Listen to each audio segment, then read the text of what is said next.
So here I am surrounded with electronics and wires. We have the display, we have our switches, we have our regen thumb throttle, we have our real throttle, horn, turn signals with DRL and brake light built in, and we've got our brake levers, which have an electronic switch. Now, before we start connecting everything, we're gonna talk a little bit about theory, and then we'll draw up a wiring diagram together. First things first, we're gonna be using a multimeter a lot. There's two main modes we're gonna be using today: DC voltage and continuity.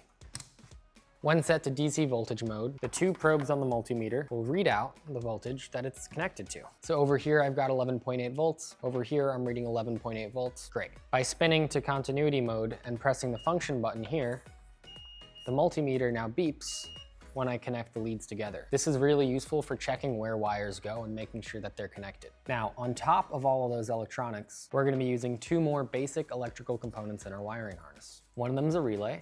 This is like an electronic switch. The relay has 3 terminals and then a power connector. One terminal is your input, the next is a normally closed output, and then finally a normally open output. At any given moment, the input is connected to one of the outputs. If you give the relay power, it switches which output it's connected to. In our wiring harness, we're gonna be using this as a simple switch that cuts power to something when the relay gets power. So to recap, if I feed this thing 12 volts, it'll flip a 3-way switch for me. Next, we'll be using some diodes. Diodes only allow current to flow in one direction. While technically current flows from negative to positive, for the purpose of this video, let's pretend it flows from positive to negative, because really it doesn't change the function and it's a little easier to explain it that way. But basically, power can only flow from the positive side to the negative side of this diode, and they'll be pretty useful later in our wiring diagram. All right, let's start drawing a wiring diagram. So over here, I've got our battery. For this bike, our nominal or average battery voltage is 72 volts, and our 0 volt negative, or ground, because we're a DC system, will be shared for all the components in this setup. So let's draw some wires coming from the battery. And over here, let's draw our speed controller. Now the speed controller needs to get connected directly to the battery on the positive and negative terminals.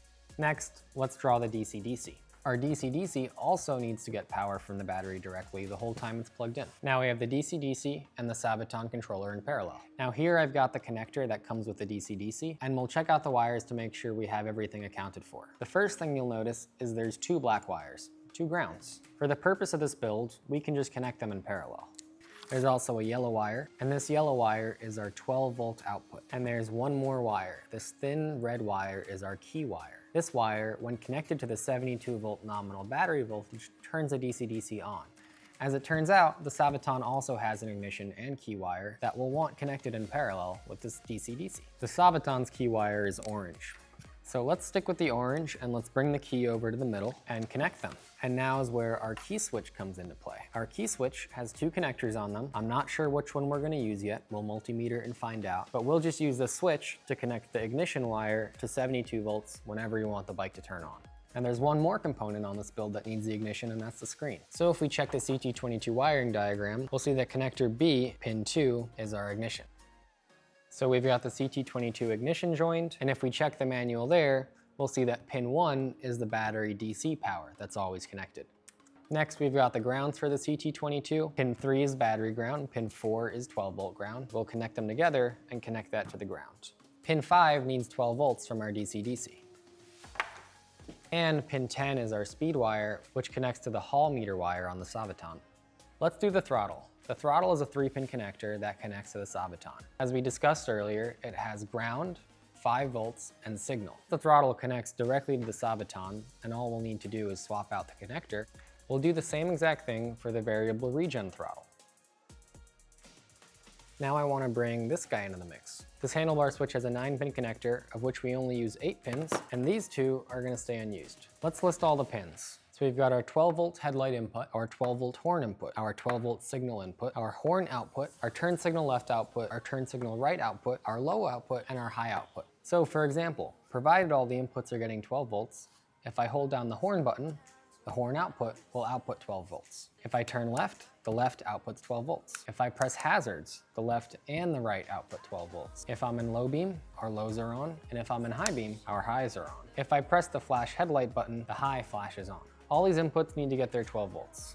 While a switch cluster does let us select low beam or high beam, it does not have a switch that shuts all the headlights fully off. Instead of the headlight input always getting 12 volts, it should go through a separate headlight on-off switch and then get 12 volts. Now for the horn output, one wire goes to the horn and then the other wire from the horn goes to ground. Now let's talk about the turn signals. Our turn signals each have 3 wires on them. We have 2 for the front and 2 for the rear. The front and the rear are a little different. On both of them, you have a black wire and a yellow wire. The black wire is ground and the yellow wire is turn signal. So with the black connected to 0 volts and the yellow connected to 12 volts, the signal will flash. Now on the front, the white wire, when given 12 volts, illuminates a white daytime running light. On the rear, we don't have the white wire, we have a red wire. And when that red wire gets 12 volts, the turn signal turns into a brake light and goes red. I went ahead and wrote out all of the inputs for one side of the turn signals. We're just gonna draw the left side and the right's the same, so we don't need it drawn twice. So both the front and the rear signal get 0 volt ground. Both the rear left and the front left need to get the same signal.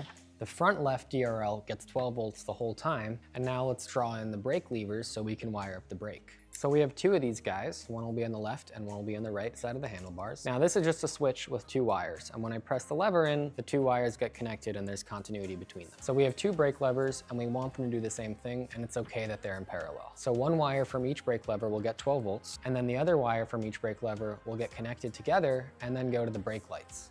And also we've got the brake levers going to the brake high input on the Sabaton. That way, not only does our brake light come on when we're braking, but the controller also knows to cut power to the motor. With that out of the way, I'd like to draw in our headlight. Our headlight has 4 wires going to it. 0 volt ground, the DRL, which gets 12 volts, and that's the halo light, the low beam, which gets 12 volts, and the high beam, which also takes 12 volts. And when the high beam's on, the low beam is also on, so you don't need to worry about making sure they both have power to get the headlight to its brightest setting. Let's connect the headlight to the switch cluster. We've got the low beam going to low, and the high beam going to high. 0 volts gets 0 volts, and the DRL we want on the whole time the bike is on, so that gets 12 volts. Now the headlight will function, but we don't have the indications set up on our CT22 display yet. The display has some neat LEDs that tell us whether the lights are on and what they're doing. So wire 6 on the CT22, when given 12 volts, illuminates green to tell you your low beam is on. And pin 7 on the CT22, when given 12 volts, shines to tell you your high beam's on. While we're wiring CT22 indicators, let's do the indicators for the left and the right turn signal. So pin 9 is your left turn indicator, and pin 8 is your right turn indicator. Since we didn't draw the right signals to save some space here, we're not gonna draw it in here, but it connects in the same exact way as the left. Now we have one more fun thing to wire up here, and that's our 3-speed switch. On the Sabaton input side, the 3-speed switch is a 3-pin connector with ground in the center and inputs on the left and right. When you connect the low-speed input to ground, the Sabaton enters eco mode. When you connect the high-speed input to ground, the Sabaton enters sport mode. When you don't connect either of the inputs to ground, you're in normal mode. Let's just draw the high-speed, low-speed, and ground wire from that 3-pin connector. So let's draw our 3-speed switch, which only has 3 wires. There's a black one, which is our input. There's a green one, which is our low-speed or eco mode output. And there's a red one, which is our high-speed or sport mode output. Now, the input, unlike our other switches, is gonna go to ground. The reason for that is because the Sabaton and the CT22 are expecting negative inputs and not positive like everything else. On the Sabaton side of things, it's pretty easy to connect. Low goes to low, high goes to high, ground goes to ground. The connector is all hooked up to the Sabaton. Let's hook it up to the display. So pin 11 goes to eco and pin 13 goes to sport. But what about normal mode? As a reminder, on the CT22 display, the eco light turns on when it gets 0 volts and the sport light gets turned on when it gets 0 volts. However, when you're in normal mode, there's no output from the switch that can set the light to turn on. But there's a workaround. We know that when we're in sport mode, we can't be in normal mode. And when we're in eco mode, we can't be in normal mode either. So we can use those outputs to switch a relay, and then we can use that relay to switch the normal light. So here's a relay. Now at the top, there's 2 pins that turn the relay on or off. This relay doesn't care about polarity. That means it doesn't matter which side gets positive and which side gets negative. As long as you feed power to here and here, it'll turn on. Now there's 3 more pins on the relay. This is the relay's input, this is the normally closed output, and this is the normally open output. What that means is that basically at any time, one of these outputs is connected to the input. With the relay off, the input is connected to the normally closed output. When you turn the relay on, the input is connected to the normally open output. We can use that functionality to turn on our normal light. To turn the relay on, you need a positive and a negative.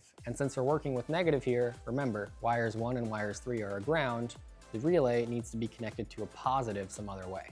So let's go ahead and connect one of the power pins from the relay to 12 volts. Now the other power pin, we want to be powered by either 1 or 3. However, we cannot connect 1 and 3 together because then we'll be in eco mode and sport mode at the same time, which will probably break the controller. And that's where these diodes come in. These diodes will prevent power from 3 from backflowing into 1 and from 1 backflowing into 3. Now we can use the normally closed output on the relay to go to normal mode light on the CT22. Finally, we want the input of the relay to be connected to ground. That way ground gets to the normal light input. There's still one more thing to set up, and that's our USB 5-volt charger. So we'll be using one more DC-DC called an LM2596 to drop the 12 volts down to 5 volts, which will plug into a USB-C connector. And that, folks, is our wiring diagram.